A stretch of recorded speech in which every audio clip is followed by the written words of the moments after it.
नमस्कार, आप देख रहे हैं राष्ट्र प्रथम और मैं हूं आपके साथ हिमानी। नजर करते हैं स्पीड न्यूज पर। केंद्र सरकार द्वारा पीएफआई पर 5 साल का प्रतिबंध लगाने के बाद कांग्रेस महासचिव जयराम रमेश की प्रतिक्रिया भी सामने आई है। उन्होंने कहा कि कांग्रेस हमेशा से सांप्रदायिकता के खिलाफ रही है। हमारे उस विचारधारा और संस्था के खिलाफ है जो हमारे समाज का धार्मिक ध्रुवीकरण करने के लिए पूर्वाग्रह, नफरत, कट्टरता और हिंसा का सहारा लेती है। हम भारत के बहुलतावाद को संरक्षित और संवर्धित करने की लड़ाई प्राथमिकता से लड़ रहे हैं तथा राष्ट्रवाद उत्सव में भारत के सेक्युलर और सामूहिकता के तापने ने पुष्पित और पल्लवित कर दिया है। बता दें कि आतंकी फंडिंग व अन्य अवैध गतिविधियों में शामिल पाए जाने के बाद कट्टरपंथी इस्लामिक संगठन पॉपुलर फ्रंट ऑफ इंडिया यानी कि पीएफआई पर 5 साल का प्रतिबंध लगा दिया गया है।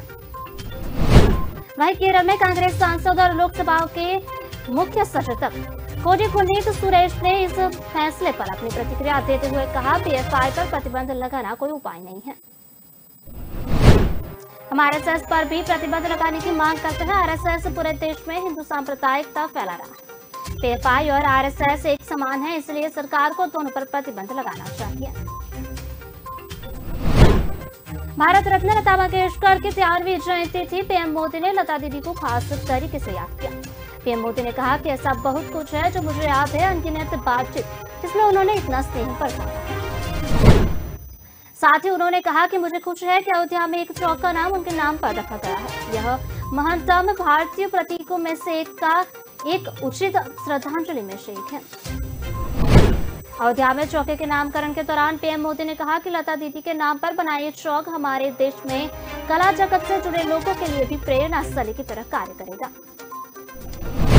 लता मंगेशकर की 93वीं जयंती के अवसर पर उत्तर प्रदेश के अयोध्या में सीएम योगी ने लता मंगेशकर चौक का उद्घाटन किया। इस मौके पर पीएम मोदी ने एक वीडियो संदेश भी जारी किया है। मोदी ने कहा कि प्रभु राम तो हमारी सभ्यता के प्रतीक पुरुष है। राम हमारी नैतिकता के, हमारे मूल्य, हमारी मर्यादा, हमारे कर्तव्य के जीवंत आदर्श। अयोध्या से लेकर रामेश्वर तक राम भारत के कण कण में समाये हुए हैं। केंद्र सरकार ने दिवाली से पहले केंद्रीय कर्मचारियों को तोहफा दिया है। सूत्रों के मुताबिक कैबिनेट बैठक में सरकार ने केंद्र के कर्मचारियों को महंगाई भत्ता 4% बढ़ाने का फैसला लिया है। मार्च में सरकार ने दिए 3% की बढ़ोतरी के साथ यानी कि 31% से बढ़ाकर 34% कर दिया गया था। अब 4% बढ़ने के बाद यह 38% हो जाएगा। सरकार के महंगाई भत्ते बढ़ाने से देश के 50 लाख कर्मचारियों और 65 लाख पेंशनधारकों को फायदा होगा। कैबिनेट ने पीएम गरीब कल्याण योजना को 3 महीने बढ़ाने का फैसला लिया है। अब इस योजना का लाभ दिसंबर 2022 तक मिलता रहेगा। पहले सितंबर 2022 को ये योजना खत्म हो रही थी। इस योजना के तहत सरकार नेशनल फूड सिक्योरिटी एक्ट के तहत पहचान किए गए लोगों को मुफ्त में राशन देती है। एनएफएसए ने 80 करोड़ राशन कार्ड धारकों को मुफ्त में राशन मिलने वालों की सूची में रखा है। महंगाई भत्ता सैलरी का एक हिस्सा होता है। यह कर्मचारी के बेसिक सैलरी का एक निश्चित % होता है। देश में महंगाई के असर को कम करने के लिए सरकार अपने कर्मचारियों को महंगाई भत्ता देती है। चंडीगढ़ अंतर्राष्ट्रीय हवाई अड्डा अब शहीद भगवत सिंह के नाम से जाना जाएगा। केंद्रीय वित्त मंत्री निर्मला सीतारमण को हवाई अड्डे के नामकरण समारोह में शामिल हुई थी। उन्होंने कहा कि चंडीगढ़ अंतर्राष्ट्रीय हवाई अड्डे के नामकरण समारोह में शामिल होने की खुशी है। बता दें कि प्रधानमंत्री नरेंद्र मोदी मन की बात 93वें एपिसोड में ऐलान किया था कि महान स्वतंत्रता सेनानी को श्रद्धांजलि के रूप में निर्णय लिया गया है कि चंडीगढ़ हवाई अड्डे के नाम अब शहीद भगत सिंह के नाम पर रखा जाएगा। आधिकारिक तौर पर अब चंडीगढ़ हवाई अड्डे का नाम बदला गया है। समारोह में हरियाणा के राज्यपाल बंडारू दत्तात्रेय, पंजाब के राज्यपाल बनवारी लाल पुरोहित, केंद्रीय मंत्री वीके सिंह, पंजाब के मुख्यमंत्री भगवंत मान, हरियाणा के डिप्टी सीएम दुष्यंत चौटाला और गृह एवं स्वास्थ्य मंत्री अनिल विज पहुंचे थे। इससे पहले चंडीगढ़ अंतर्राष्ट्रीय हवाई अड्डे का नाम बदलने को लेकर विवाद खड़ा हो गया था। पंजाब सरकार ने 2017 में मांग की थी कि हवाई अड्डे का नाम शहीद आजम सरदार शहीद भगत सिंह अंतर्राष्ट्रीय हवाई अड्डा मोहाली रखा जाना चाहिए। Chandigarh international airport limited Punjab और हरियाणा की सरकार के सहयोग से भारतीय विमानपत्तन प्राधिकरण यानी कि AIA द्वारा कंपनी अधिनियम 2013 के तहत निगमित एक संयुक्त उद्यम कंपनी है। मुख्यमंत्री योगी आदित्यनाथ ने लता मंगेशकर चौक का लोकार्पण किया था। इस मौके पर उनके साथ केंद्रीय पर्यटन मंत्री किशन रेड्डी सहित कई मंत्री व नेता भी मौजूद रहे। अवे नाम नगरी का नया घाट बंधा चौराहा अब लता मंगेशकर चौराहा नाम से जाना जाएगा। मुख्य कार्यक्रम स्थल रामकथा पार्क में लता जी को श्रद्धांजलि अर्पित की थी। इसके बाद लता के भतीजे आदिनाथ मंगेशकर व बहू कृष्णा मंगेशकर का स्वागत किया गया है। कार्यक्रम के क्रम में लता मंगेशकर भजनों की प्रस्तुति प्रख्यात गायिका सामने रविंद्र महाराज द्वारा दी। समारोह में श्री राम जन्मभूमि तीर्थ क्षेत्र ट्रस्ट के अध्यक्ष महंत नृत्य गोपाल दास व प्रदेश सरकार के संस्कृति एवं पर्यटन मंत्री जयवीर सिंह, सांसद लल्लू सिंह, नगर विधायक वेद प्रकाश गुप्ता, महापौर ऋषिकेश उपाध्याय सहित कुछ चुनिंदा संत धर्माचार्य मौजूद रहे। पॉपुलर फ्रंट ऑफ इंडिया यानी कि पीएफआई पर 5 साल के प्रतिबंध के बाद सियासत शुरू हो गई है। गृह मंत्रालय के फैसले पर कांग्रेस सांसद ने आरएसएस पर भी प्रतिबंध लगाने की मांग की है।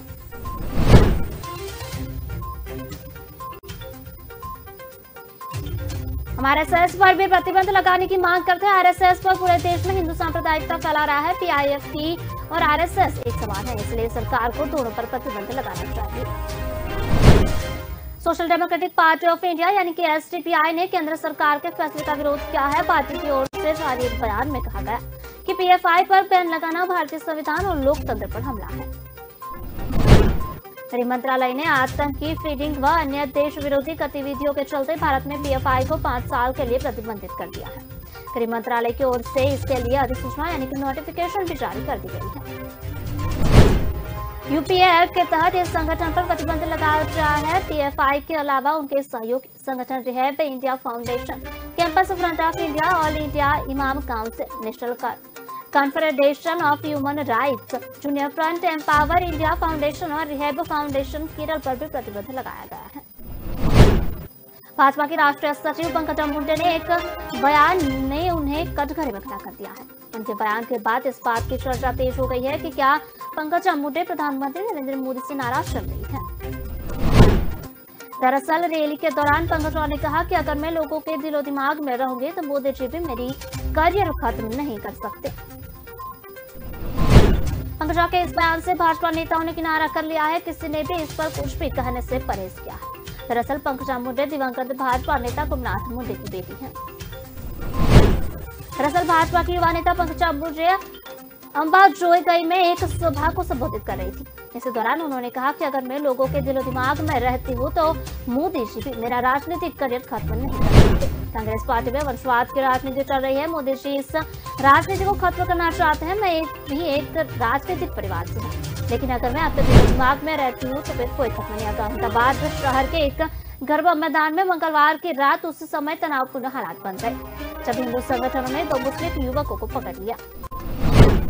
विश्व हिंदू परिषद के प्रवक्ता हितेंद्र सिंह के बताए अनुसार उन्हें अहमदाबाद के एस्पिरिंग रोड से पास से हो रहे गरबा मैदान में 2 मुस्लिम युवाओं की एंट्री की सूचना मिली थी।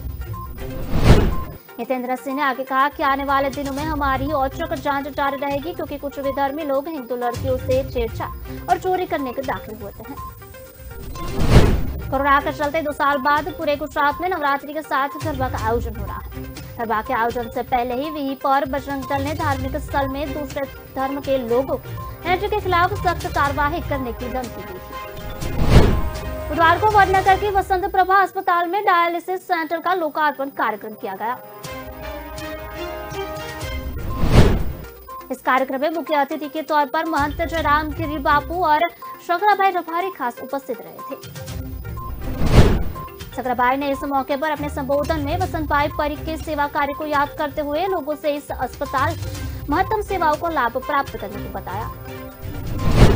बिहार के उप मुख्यमंत्री तेजस्वी यादव को आईआरसीटीसी घोटाले में दिल्ली की राउल एवेन्यू कोर्ट से करीब 20 दिनों की राहत मिली है। कोर्ट ने इस अर्जी के आधार पर तेजस्वी से उनका पक्ष मांगते हुए नोटिस दिया था। इस पर राजद नेता की ओर से और वक्त मांगा गया था। सीबीआई की ओर से इस मामले में तेजस्वी यादव को जमानत दिए जाने का विरोध करते उनके हालिया बयानों का जिक्र किया गया था। सीबीआई की ओर से कहा गया कि उन्होंने जांच टीम को प्रभावित करने वाले बयान दिए हैं। दिल्ली की राउल एवेन्यू कोर्ट में विशेष जज ने इस मामले में तेजस्वी यादव के अनुरोध को स्वीकार कर लिया है। तेजस्वी की ओर से मामले में अपना जवाब देने के लिए और वक्त मांगा गया था। आईआरसीटीसी घोटाला तब हुआ था जब तेजस्वी यादव के पिता लालू प्रसाद यादव रेल मंत्री थे। इस मामले में आरोप है कि लालू यादव ने अपने अधिकार का अनुचित इस्तेमाल करते हुए नियमों को दरकिनार कर आईआरसीटीसी के 2 होटल मनचाही निजी कंपनियों को दे दिए। महाराष्ट्र के पूर्व मुख्यमंत्री उद्धव ठाकरे को सुप्रीम कोर्ट में मंगलवार को बड़ा झटका लगा है। शीर्ष अदालत ने सुनवाई के दौरान चुनाव की कार्रवाई पर रोक लगाने वाली उद्धव ठाकरे की याचिका को खारिज करते हुए चुनाव आयोग को यह तय करने की अनुमति दी थी कि उद्धव ठाकरे और एकनाथ शिंदे गुट के बीच किसको असली शिवसेना पार्टी के रूप में मान्यता दी जाए और धनुष और तीर का चिन्ह आवंटित किया जाए। उन्होंने कहा कि निर्वाचन आयोग महाराष्ट्र के मुख्यमंत्री एकनाथ शिंदे के गुट को असली शिवसेना के तौर पर मान्यता देने तथा शिंदे गुट को पार्टी का धनुष बाण चुनाव चिन्ह आवंटित करने के मुद्दे पर बहुमत के नियम के आधार पर इसका फैसला करेगा। सीईसी राजीव कुमार का यह बयान तब आया है जब सुप्रीम कोर्ट ने निर्वाचन आयोग को शिंदे गुट की याचिका पर सुनवाई जारी रखने की अनुमति दे दी है। सर्वोच्च न्यायालय के आदेश पर एक सवाल के जवाब में कहा कि इसके लिए एक निर्धारित प्रक्रिया है जिसमें हमें अधिकार मिलता है कि हम बहुमत के नियम को लागू करके इसको पारदर्शी प्रक्रिया के तौर पर परिभाषित करें। उन्होंने कहा कि जब भी हम इस मामले को संज्ञान लेते हैं तब हम के आधार पर ही इसका निर्णय लेंगे। हालांकि इसलिए हम पहले सुप्रीम कोर्ट का आदेश पढ़ेंगे, उसके बाद इसको लागू करेंगे। साल 2016 में केंद्र सरकार ने नोटबंदी का ऐलान किया था और 500,000 के रुपए के करेंसी नोट को रद्द कर दिया था। केंद्र के इस फैसले को चुनौती दी गई है। मामले की सुनवाई सुप्रीम कोर्ट ने मंगलवार को बेंच का गठन किया जिसमें 5 जजों justice S Abdul Nazeer, justice B R. Gavai, justice S Bopanna, justice V. Ramasubramanian और जस्टिस बी.वी. नागरत्ना को शामिल किया गया है।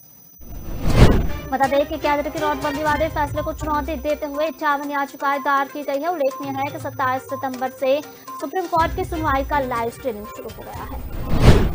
इस स्ट्रीमिंग को न तो रिकॉर्ड कर सकते हैं और न ही किसी के साथ साझा कर सकते हैं। मामले की सुनवाई करने वाली बेंच ने कहा कि पहले यह जांच की जाएगी कि यह मामला अब अखिलजमिक तो नहीं बन गया है। 2016 में प्रधानमंत्री नरेंद्र मोदी की अगुवाई में सरकार ने 500 और 1000 रुपए की करेंसी नोट पे बंद कर दिया था। इसके बाद सबसे पहली याचिका विवेक नारायण शर्मा ने दायर की थी, जिसके बाद मामले में 57 और याचिकाएं दायर की गई। दिल्ली सरकार भी नई आबकारी नीति में कथित घोटाले को लेकर बुधवार को एक और कार्रवाई की गई है। प्रवर्तन निदेशालय यानी कि ईडी ने दिल्ली के शराब कारोबारी समीर महेंद्र को गिरफ्तार कर लिया है। इससे पहले मंगलवार को आबकारी नीति घोटाले में सीबीआई ने आम आदमी पार्टी के संचार प्रभारी विजय नायर को गिरफ्तार किया।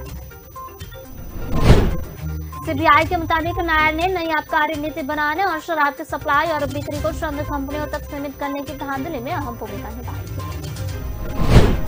विजय नायर की गिरफ्तारी पर आम आदमी पार्टी ने अपनी प्रतिक्रिया दी है। अपने आप ने कहा है कि वह पार्टी का संचार प्रभारी है। नायर पहले पंजाब व अभी गुजरात में संचार रणनीतियों को विकसित करने व लागू करने के लिए जिम्मेदार है।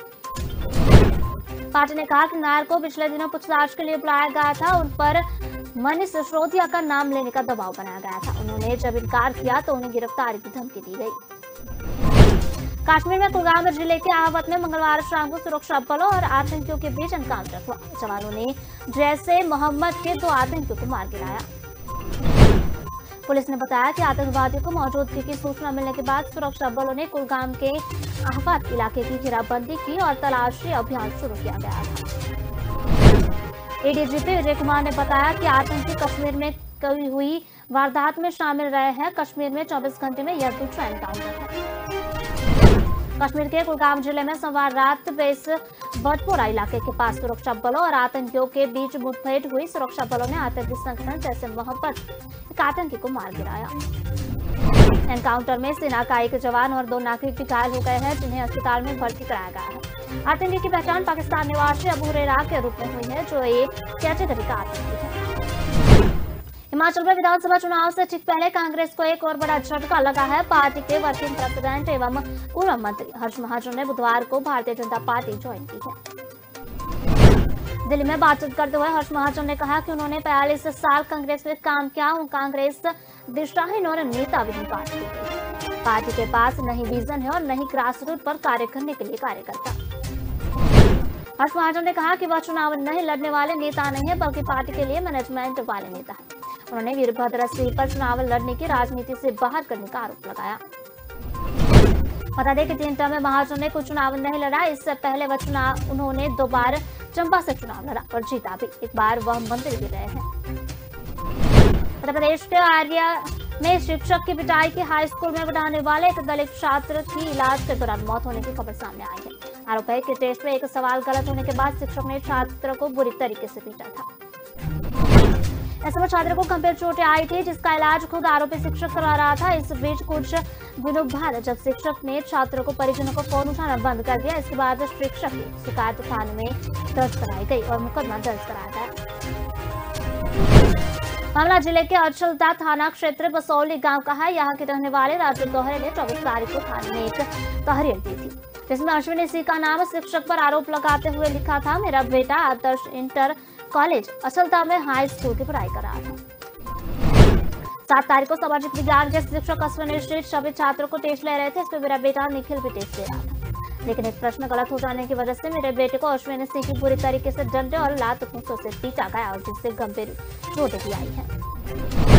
जब वह घर आया और हमने उसे चोट देखा तो वापस कॉलेज गया और उन चोटों को वहां से स्टाफ को दिखाया। तब यह समझौता हुआ कि छात्र के इलाज का पूरा खर्चा आरोपी शिक्षक उठाएगा। बिहार के पूर्व मुख्यमंत्री और राष्ट्रीय जनता दल के सुप्रीमो लालू प्रसाद यादव ने पार्टी अध्यक्ष पद के लिए नामांकन भरा। दिल्ली में लालू ने नामांकन भरने के दौरान उनके साथ बेटी मीसा भारती और बिहार राजद अध्यक्ष जगदानंद सिंह सहित पार्टी के अन्य नेता मौजूद थे। लालू प्रसाद का 12वीं बार राजद सुप्रीमो बनना तय है, क्योंकि उनके खिलाफ किसी और का नामांकन नहीं आएगा। राजद की स्थापना के बाद से अभी तक लालू प्रसाद ही पार्टी के अध्यक्ष रहे हैं। भारतीय क्रिकेट कंट्रोल बोर्ड बीसीसीआई के अध्यक्ष गौरव गांगुली ने मंगलवार को कोलकाता में दुर्गा पूजा पंडाल का उद्घाटन किया। पूर्व भारतीय कप्तान मंगलवार शाम गरिया के मिताली संघ समुदाय के दुर्गा पूजा पंडाल में पहुंचे। पूजा समिति द्वारा गांगुली के लिए पंडाल के बगल में लोटस पवेलियन की प्रतिकृति स्थापित की गई थी। प्रतिष्ठित भगवान का क्षण इस पूजा पंडाल का विषय है। दुर्गा पूजा, जिसे दुर्गोत्सव या शारदोत्सव के रूप में जाना जाता है, एक वार्षिक उत्सव है जो हिंदू देवी दुर्गा का सम्मान करता है और महिषासुर पर उनकी जीत का जश्न मनाता है। भारत के तत्कालीन कप्तान गांगुली अपनी भावनाओं को छिपा नहीं पाए और उन्होंने अपनी शर्ट उतारकर लॉर्ड्स की बालकनी पर लहराई। गांगुली ने कुल 113 टेस्ट मैच खेले और 16 शतक और 35 अर्धशतक के साथ 7,212 रन बनाए। उन्होंने 32 विकेट भी लिए। एक दिवसीय मैचों में पूर्व कप्तान ने 311 मैचों में 100 विकेट और 22 शतकों के साथ 11,363 रन बनाए हैं। दक्षिण कोरिया की राष्ट्रीय जासूसी एजेंसी ने कहा कि 2017 के बाद उत्तर कोरिया का पहला परमाणु परीक्षण अगर यह होता है तो 16 अक्टूबर से 17 नवंबर के बीच आयोजित होने की संभावना है।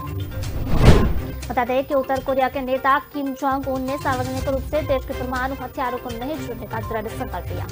हाल ही में उन्होंने अमेरिका पर देश की सरकार को गिराने की कोशिश करने का आरोप लगाया। प्योंगयांग की कोरियन सेंट्रल एक अनुसार किम जोंग उन स्पष्ट किया है कि प्योंगयांग का परमाणु निशस्त्रीकरण के लिए बातचीत फिर से शुरू करने का कोई इरादा नहीं है। किम जोंग उन ने कहा कि अमेरिका का उद्देश्य न केवल हमारे परमाणु हथियार को खत्म करना है, बल्कि उत्तर कोरिया को आत्मरक्षा करने की शक्ति को छोड़ने या कमजोर करने के लिए मजबूर कर रहे हमारे शासन को गिराना है। किम ने यह भी कहा कि उत्तर कोरिया को अपने सामरिक परमाणु अभियान के दायरे का लगातार विस्तार करना चाहिए, ताकि अपने परमाणु युद्ध की क्षमता को मजबूत किया जा सके। संयुक्त राज्य अमेरिका यानी कि यूएस के विदेश मंत्री एंटनी ब्लिंकन और विदेश मंत्री एस जयशंकर ने एक दूसरे को एक सूक्ष्म और संक्षिप्त लेकिन तीखे संदेश में लोकतंत्र के विचार के बारे में बताया और वाशिंगटन डीसी में उनकी प्रेस उपस्थिति में इसका क्या अर्थ है। मंगलवार को इस संदेश ऐसे समय आया है जब अमेरिकी लोकतंत्र के लिए अपनी चुनौतियों से जूझ रहा है। 6 जनवरी 2021 सबसे है स्पष्ट रूप से उदाहरण चुनाव परिणामों के प्रमाणीकरण को अवरुद्ध करने के लिए कैपिटल को भीड़ विद्रोह और भारत की व्यापक रूप से आलोचना की गई है। अपने स्वयं के लोकतांत्रिक बैकस्लाइडिंग, विशेष रूप से असंतोष और अल्पसंख्यक विरोधी राजनीति पर कहा। अपनी प्रारंभिक टिप्पणी में दुनिया के 2 सबसे बड़े लोकतंत्रों की साझेदारी को मजबूत करने के महत्व पर बल देते हुए ब्लिंकन ने कहा कि दुनिया के 2 सबसे बड़े लोकतंत्रों के रूप में हम एक स्थायी परियोजना के लिए भी प्रतिबद्ध है। जैसा कि हमारे संस्थापक कहते हैं, एक बनाने का प्रयास करने के लिए अधिक प्रयुक्त होने चाहिए। हम यह दोनों के लिए एक परियोजना है। हमें यही दिखाने के लिए एक साथ काम करना होगा कि हमारे लोकतंत्र हमारे लोगों की जरूरतों को पूरा कर सकते हैं और हम अपने आप को, हम दोनों को साथ ही अपने साथी लोकतंत्र को अपने मूल मूल्यों के लिए जारी रखना चाहिए। ब्लिंकन ने इन मूल्यों को धर्म और विश्वास की स्वतंत्रता और अभिव्यक्ति की स्वतंत्रता जैसे सार्वभौमिक मानवाधिकार के सम्मान के रूप में परिभाषित किया, जो हमारे लोकतंत्र को मजबूत बनाता है। संघाई का ऑपरेशन समिट यानी एससीओ समिट के लौटने के 10 दिन बाद चीन के राष्ट्रपति शी जिनपिंग पहली बार नजर आए हैं। उनका नजर आना इसलिए अहम हो जाता है क्योंकि कई दिन से सोशल मीडिया पर एक तरह की अफवाह थी कि जिनपिंग को चीन की सेना ने हाउस अरेस्ट कर लिया है। जिनपिंग पर दुनिया की नजर इसलिए भी है क्योंकि अगले महीने चाइना कम्युनिस्ट पार्टी यानी कि सीपीसी की सालाना मीटिंग होनी है। जिनपिंग कई दिनों के बाद बीजिंग में नजर आए। वो एक सरकारी कार्यक्रम में हिस्सा लेने पहुंचे और इसके फुटेज सरकारी टीवी पर टेलीकास्ट किए गए। भारत अपने राष्ट्रीय हित में रक्षा उपकरणों में खरीद के बारे में विकल्प बनाता है। विदेश मंत्री एस जयशंकर ने मंगलवार को कहा कि हमें अपने सैन्य उपकरण कहाँ मिलते हैं। ये कोई नया मुद्दा नहीं है। यह भू राजनीतिक परिवर्तनों के कारण बदला गया है और नई दिल्ली ने ऐसा नहीं किया है। अतीत के रूस से स्पेयर पार्ट्स की आपूर्ति के मामले में समस्याओं का सामना करना पड़ा। सम्मेलन को संबोधित करते हुए जयशंकर ने कहा कि भारत में रक्षा उपकरणों के बहुस्रोतीकरण परंपरा रही है। ऐसा मत सोचो कि हमारी सर्विसिंग या स्पेयर पार्ट्स की आपूर्ति के मामले में किसी भी समस्या का सामना करना पड़ रहा है जो हमें रूस से मिला है। जहां से हमें सैन्य उपकरण मिलते हैं वह कोई नया मुद्दा नहीं है। भू राजनीतिक परिवर्तनों के कारण बदल गया है। हम एक विकल्प या प्रयोग करते हैं, यह हमारे राष्ट्रीय हित में है, उन्होंने कहा है। आज के स्पीड न्यूज में बस इतना ही। विस्तार से खबरें पढ़ने के लिए आप हमारी वेबसाइट का भी प्रयोग कर सकते हैं। हमारे वेब का पता है www.kalamkartavya.com। हमारी कलम ही हमारा कर्तव्य है। इसी उद्देश्य के साथ आप खबरों को राष्ट्रपति के साथ देखते रहिए। नमस्कार।